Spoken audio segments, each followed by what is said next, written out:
The main road that led south from the base, where the Transcendent faction was located to the Bakwin camp, was in the past filled with destroyed vehicles, trees that had been uprooted by some mutant beast or simply collapsed after being hit by some large vehicle, etc. The road was in such a deplorable condition that it was basically impossible to drive a vehicle, let alone a caravan of vehicles driving in that area.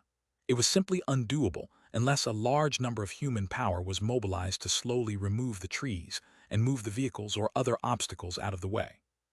After about a week's time, the troops that had been led by Jade shortly before Bai Zemin left for the north of the district had finally succeeded in clearing the road. While this now made it possible for vehicles to circulate basically without major problems except for certain areas where the road had been destroyed, in reality it also had certain consequences. For example, one of these consequences was that the Bakwin camp finally discovered the location of the base called Beginning Village. When the united forces of the government and the military discovered that just at one day's distance there was a human camp with more than 1,000 survivors, everyone was thrilled. After all, 1,000 survivors was a large sum of human power, and from the Bakwin camp's point of view, such a camp should definitely not possess the power to oppose the weaponry they had. Unfortunately, during the first clash between Zhang's advanced forces and the Bakwin camp, the results did not satisfy the high command at all. The power of the more than 50 soul evolvers armed with heavy weaponry, led by a brave young man like Zhang, caused some of the most prominent soul evolvers of the Bakwin camp to be wounded, some of them even on the verge of death. Realizing that the other side had sharp teeth, the top commanders of Bakwin camp had come to the conclusion that it would be best to try to have a trialogue. Through some pressure as well as some advantages, the beginning village would probably surrender. It was what they thought. Unfortunately, no matter how hard they tried, they were pushed back. Moreover, now that they were finally willing to fight a war, they were surprised to discover a couple of days ago that the small base with just over 1,000 survivors now numbered over 9,000. Inside the government building at Camp Bakwin, several people had gathered around a round wooden table, totaling 14 of them. 12 of these 14 people were actually important figures within the base, and a single word from each of them could easily decide the life or death of the others. So, a man around 50 years old but whose complexion still looked imposing surveyed the people around him and slowly said, "What do you think we should do about this beginning village, as they call the place where they are settling? Even though my nephew Bai Giant insisted on going, and I even sent 2 powerful soul evolvers with him, I doubt very much that the leaders of the other party will easily submit. I think we should crush them," said a man dressed in military uniform wearing several medals. His stomach was slightly bulging, giving him the appearance of a woman 3 months pregnant, and his head was completely bald. His small fingers gave him a rather suspicious look, but no one inside the room dared to scoff at all. "Crush them? Commander Jin Shun, do you really think everything can be settled by using violence?" A young man wearing an extremely eye-catching violet-colored suit asked with a slight smile while hugging 2 beautiful women. This young man was Mozan. Mozan was only 27 years old, and in the past, he was the leader of a small gang. When the apocalypse fully broke out, together with several of his confreres, he managed to break through the ranks of power, and in a very short time, he ended up becoming the most powerful soul evolver on the base after cooperating with Mayor Bai Yang. "Mozan, aren't you ashamed to say those words?" said a beautiful woman of about 29-30 years old. Her expression was proud, and at the same time slightly cold as she watched Mozan enjoying the body of the 2 women, clearly awkward with the aggressiveness of the powerful soul evolver in front of so many people. This woman's name was Shen Mei, and although her strength was slightly lower than Mozan's, the number of soul evolvers under her command was higher since, before the apocalypse broke out, her husband had been a heavyweight in the sub-district mafia before he turned into a zombie. Mozan simply laughed and said nothing. However, it was obvious from the way he looked at Shen Mei that his thoughts were pure lust as he used his eyes to enjoy every curve of her form. "Mozan Shen Mei," Bai Yang, the man who had spoken first, said faintly. Mozan simply chuckled and said nothing more while Shen Mei snorted. The 2 of them, despite their differences, were under Bai Yang's direct command. It was Bai Yang who controlled the most supplies, and no one really knew where he hid them, so the vast majority of soul evolvers were under his control. On the contrary, the vast majority of military power rested in the hands of Jin Shun. With around 5,000 men armed to the teeth and several vehicles of all kinds prepared for war, There was absolutely no one who dared to underestimate this little fatty. The relationship between Bai Yang and Jin Shun had never been good. The two men secretly fought for supremacy, but no one really dared to take the first big step, so, except for small fights under the table, no big things worth mentioning happened. Bai Yang knew how terrifying the firepower of heavy machine guns, IFVs, war tanks, and other modern machines under Jin Shun's command was. At the same time, Jin Shun was fully aware that while his modern weapons were terrifying, the mysterious power of the soul evolvers was not to be underestimated. So the two of them reached a kind of equilibrium, and thus Baekwon Camp was enjoying somewhat of an inner peace. However, that did not mean that the two men did not secretly try to take over each other's power. For example, leaving aside Bai Yang and Jin Shun, the other 10 people were somehow related to the two of them. Therefore, the real power of the base was undoubtedly in the hands of these two men. When two of Bai Yang's allies jumped in to hit Commander Jin Shun's proposal, the commander's side naturally did not stand idly by, and soon the entire meeting hall became quite agitated. The two armed soldiers and police force officers guarding the entrance to the hall could even hear the voices from outside. However, none of them had any change in their expression, as this happened quite often when dealing with overly important matters. About half an hour later, the meeting continued in the same manner. Many raised ideas, but most rejected, so the atmosphere quickly heated up. "Damn it!" Jin Shun slammed his fist on the table and blurted out, "I've been telling all of you that we needed to placate those bandits for a month now, however none of you listened. Look now. Those damn bandits have become powerful enough to bear the weight of almost 10,000 people." Hearing Jin Shun's anger-filled words, everyone immediately shut their mouths, and even Bai Yang frowned without saying anything. After all, if it was true Jin Shun had wanted to send 1 or 2 war tanks to the north, not to shoot, but as a dissuasive weapon. If it were before, it was highly likely that Beginning Village would collapse after seeing the 2 iron giants. However, such a thing was no longer possible, because the high command of Baekwon Camp had sent several spies who had pretended to be survivors, so they knew a few things about the current situation of the enemy faction. The organization was pretty good. The security within the walls of the Beginning Village was basically perfect. The distribution of troops was strategic. The constant movement of soldiers and soul evolvers coming in and out with new supplies or survivors, etc. "They definitely have some talented people with them," Bai Yang said calmly. "Not only must they have some people with government backgrounds capable of forming a makeshift but firm cabinet, but they must also have the support of people with great military knowledge. Otherwise, it is simply impossible for a bunch of bandits to form a turtle shell-like bastion like that." Bai Yang had secretly tried to corrupt several of the higher-ups in Bai Zemin's faction. However, he was surprised to find himself up against a huge, thick wall that he could not get through no matter how hard he tried. No matter what Bai Yang promised, be it beauties, status using his position as a true member of the government, vast amount of supplies, soul record treasures, forged equipment, etc., everything was rejected. But Bai Yang had no way of knowing that unlike him, who made use of his position to sit in the seat he was in now, Bai Zemin had started from the bottom, and at least 90% of the people who followed him right now, in the past, were just workers, students, and even gang members or ex-convicts. In contrast to Bai Yang and Jin Shun, 90% of the higher-ups within the Transcendent faction raised and established by Bai Zemin had been saved by him in some way or another. These people not only respected Bai Zemin or were grateful to him, but also greatly enjoyed the many benefits promised and provided by Bai Zemin.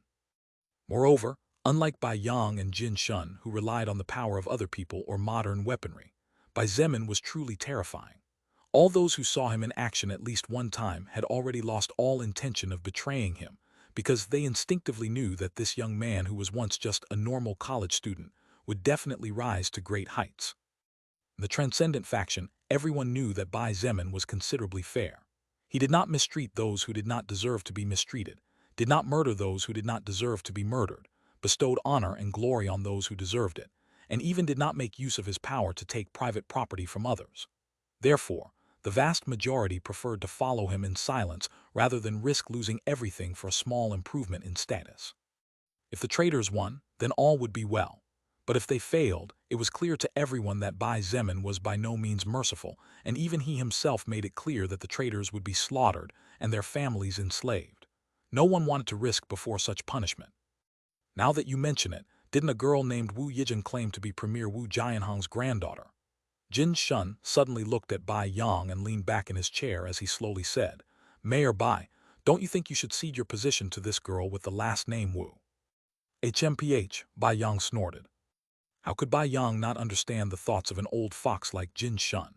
If Bai Yang really surrendered his position, Jin Shun would definitely try his best to overthrow Wu Yijin and take full power.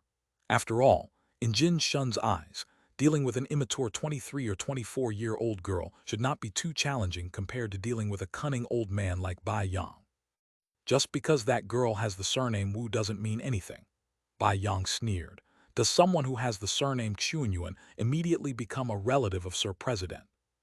Backslash backslash backslash backslash backslash backslash backslash. For 4 chaps today, done. Thank you very much to everyone who voted for Blood Warlock with golden tickets. 3. Chapter 397, Plan Against the Snake, Without Knowing That the Snake is Already in Their Dens, Part 1. Just because that girl has the surname Wu doesn't mean anything. Bai Yang sneered. Does someone who has the surname Xuanyuan immediately become a relative of Sir President? Heh, Jin Shun scoffed in a low voice and said no more about it. The thoughts of the two men were clear enough for everyone present to see. It was clear that while Jin Shun wanted to make Bai Yang hand over his position, Bai Yang was naturally unwilling to hand over the command of power he currently held. After all, who would be crazy or willing enough to give up everything to an unknown girl? Forget about an unknown girl.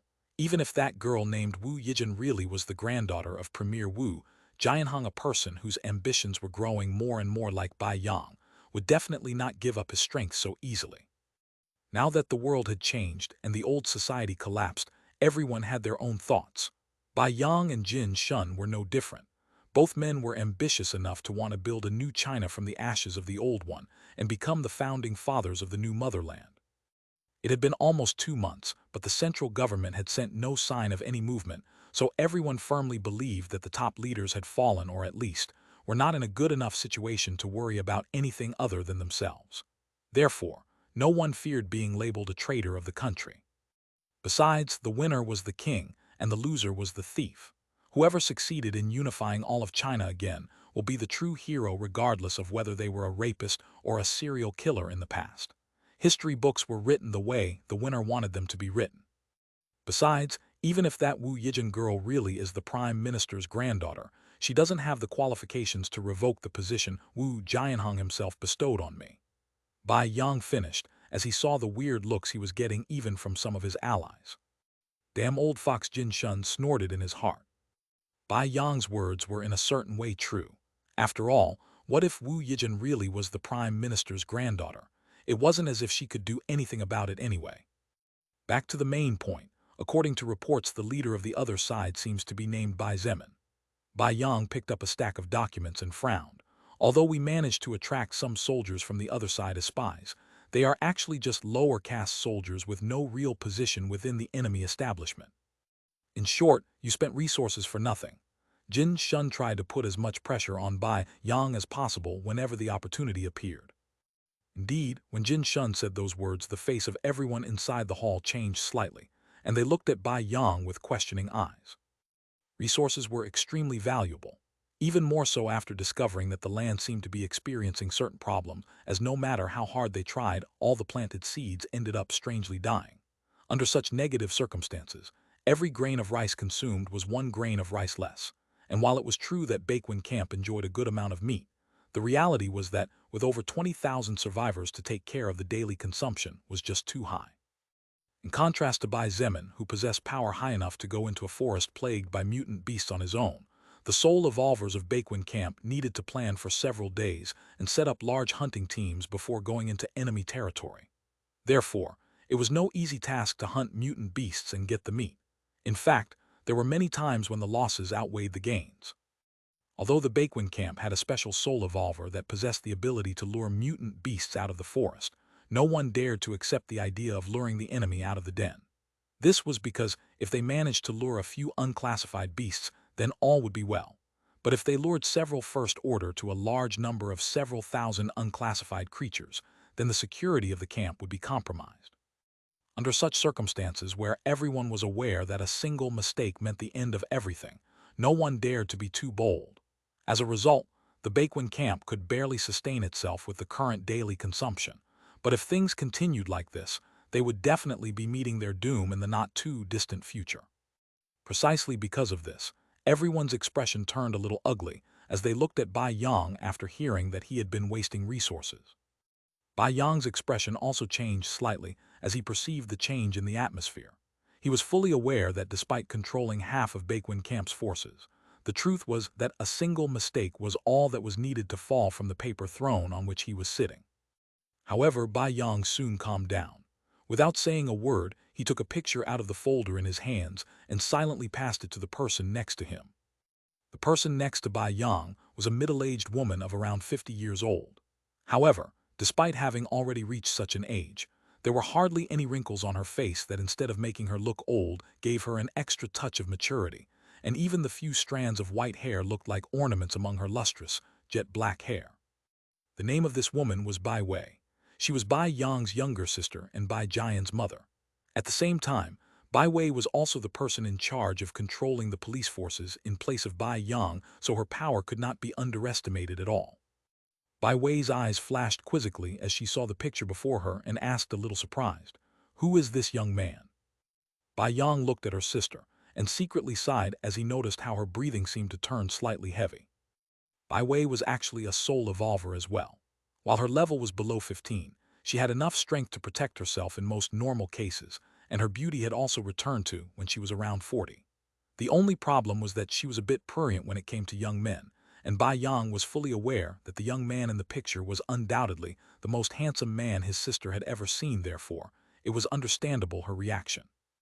"That young man is the leader of the enemy camp, Bai Zemin," Bai Yang said in a deep voice as he took off the picture from Bai Wei and passed it to someone else. Bai Wei froze when she heard this before a glint of disappointment flashed through her eyes. However, she soon seemed to think of something and quickly perked up again. No one knew what she was thinking. The rest inside the room were also surprised when they heard Bai Yang's words and quickly began to rush the others to see the image of the young leader. While everyone was calling Bai Zemin and his troops bandits, in a loud voice, the truth was that they all thought differently. A person who led a group capable of surviving for so long in a chaotic world like the one they were currently living in despite carrying the weight of almost 10,000 survivors was definitely someone to be admired. As the picture of Bai Zemin passed around the table, Bai Yang continued. "That image you are looking at was secretly taken by one of the spy soldiers I managed to secretly corrupt." After saying this, he looked at Jin Shun for a moment, which caused the latter's face to darken. Bai Yang sneered at Jin Shun with a scornful face and continued. "The amount of information I managed to get about this person named Bai Zemin is not too much. His name, 20 years old, and it is also said that he possesses enough power to flatten the ground 1 kilometer before him using blood spears." As Bai Yang slowly narrated what he managed to learn about Bai Zemin, Shen Mei, who was the last to receive the picture, took a detailed look at the image of the young man in front of her, and her heart could not help but be a little moved. The image had been secretly taken from the distance, so it was a bit blurry. However, in the picture, she could see his full figure wearing black armor, and his face was also partially visible. The picture was taken a day after Bai Zemin returned from conquering the North Camp, and as a result, there was a slight smile on his face as he was still enjoying the overwhelming victory he had experienced. Although Shen Mei was 30 years old, like all living beings, she also knew how to appreciate pretty looks, and Bai Zemin was by far the most handsome man. She considered that even if his overall appearance had improved due to evolution, his general features must not have been bad at all in the past. After all, to reach such a level of handsomeness, it would probably be necessary to reach the second, and even the third stage of evolution. Shen Mei by no means believed that anyone had reached such a level yet. Of course, Shen Mei had no way of knowing that previously Bai Zemin could only be described as slightly above average in terms of appearance, and while his level had not yet reached the second or third order, the purity of his soul somehow compensated for it. Mozan noticed Shen Mei's bright eyes and his expression sank. He had always tried to get between her legs, but Shen Mei was an extremely proud woman who never looked at any man, so now that he saw her seemingly interested in a pretty face boy, he suddenly felt unhappy. Flattening a kilometer in front of him using blood spears, pure bullshit. Even my skill fire wheel can't do that, let alone some shitty blood spears. Mozan scoffed disdainfully as he squeezed both Beauty's breasts in his embrace hard.